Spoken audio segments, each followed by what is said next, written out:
With all my work, and I guess you can probably see it from what's around in the studio, I have always felt that this landscape and this country is so special because of the Aboriginal traditions. I think that whole land reverberates with, 40,000 years of culture. And when that whole issue came along of having the land rights, I thought that was one fantastic step in the right direction.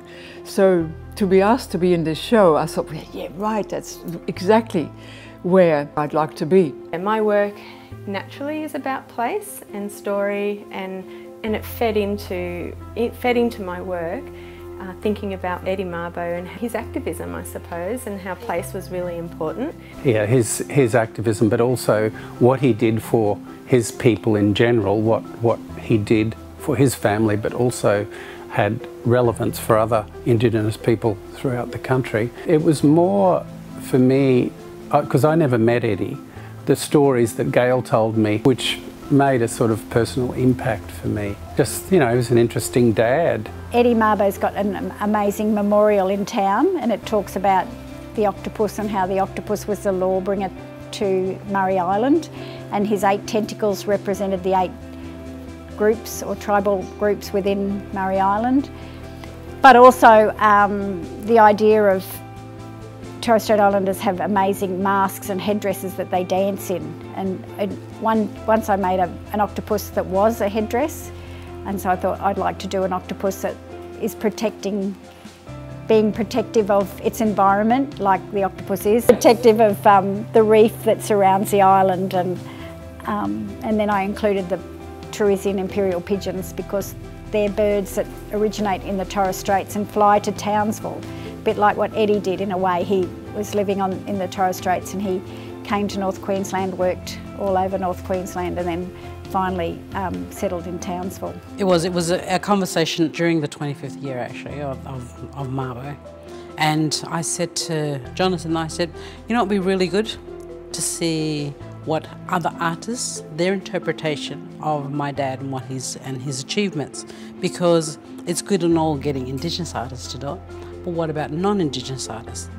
Because the fact is, just the way someone sees a concept and their interpretation, it's like chalk and cheese. It's completely different. As Indigenous peoples, we have our history of our stories that were handed down to us orally through the generations. Whereas non-Indigenous Australia, it's like, how do you guys celebrate your recollection of something that had happened? Because it's like, well, I can say where I was, but where were you?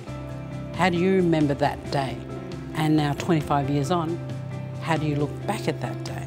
Because I think that Mabo's legacy, what he's done for Indigenous communities right across Australia has been incredibly important. So, for the most important facet, apart from the native title, which gives Indigenous cultures and communities across Australia an opportunity and a possibility to reclaim and assert their ownership to land. It's a Hobbesian Leviathan, so it was the idea of it's a creature made up of all the aspirations of all the people within a civilization that are moving out to expand.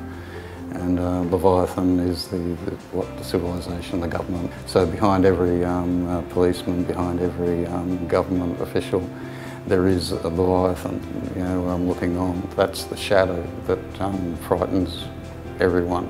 That's the act. Leviathan became the monster, the creature that I decided to put in the background. That Mr. Mabo takes his culture and community and people along to confront and deconstruct in many ways.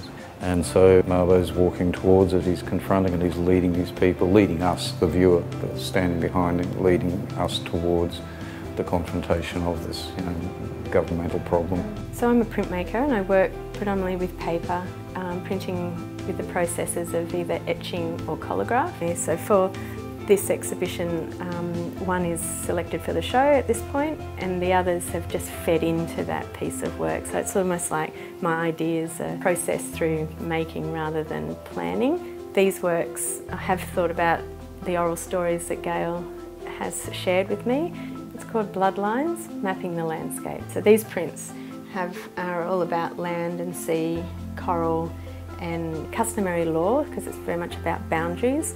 And so that the mapping of the landscape has come into this work as well. And there's this great story she told me about this rock which is called Blood Rock on the island, and it's when it rains or if there's a high tide and rain, this rock actually looks like it's bleeding. And Bloodlines, when it came up, it's sort of also looking at the surface of the rock in a more abstract way, not in a representational way. Historically, my work has more been printmaking, so mainly etching. But in recent years I've made a few etchings, but really not many, and I've been focusing more on drawing and painting. So that's why the work I did for this exhibition included painting and drawing.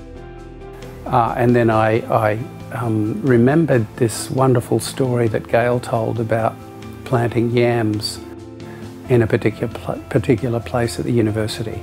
And Eddie, her dad, worked as a groundsman, and looked after the trees and things like that. He also planted these yams, and the yams grew and so on in the riverbed, and then they harvested the yams, and they forgot one of the yams, and it grew really, really large. And they came back and Eddie found this yam, and it was absolutely enormous. And then he had to cut the yam out of the rocks, and it sort of wedged itself in the rocks.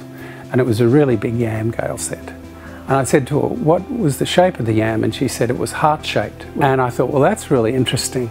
And then he harvested the yam, and then he cut it up and gave it to a lot of his friends, Indigenous friends and families in the community. So it was a sort of a sharing thing.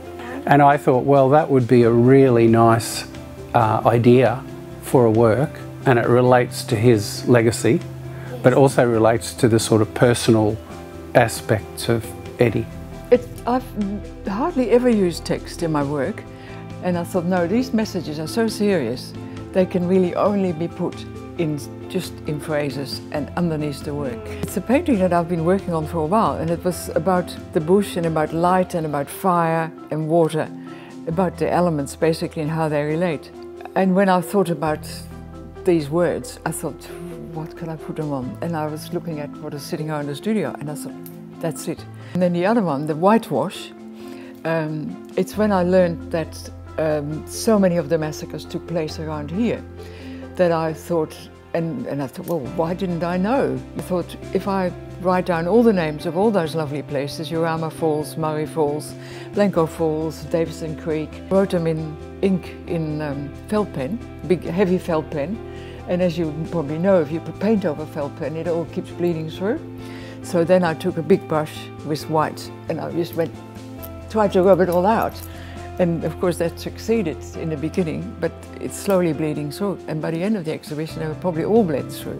I'll write whitewash in black, in charcoal, as an opposite, having the dispersed in white, the chalk. And they were natural materials too, like chalk and charcoal. And I thought that was a way of keeping it raw. It's more than about just land, isn't it? It is. It's about culture and acknowledging. I feel like the native title decision that your dad fought for and won was really, in my words, my thinking, the first major achievement in challenging that culture of denial in Australia. No, let's start admitting, and it feels to me like that was a first and a major step, but there's so many more steps along the way. And it starts with just, I think, for both sides, acknowledging, accepting, apologising, and with the acknowledgement, everyone will be free. I think Mabo's legacy doesn't only sit with the Indigenous and Torres Strait Islander communities.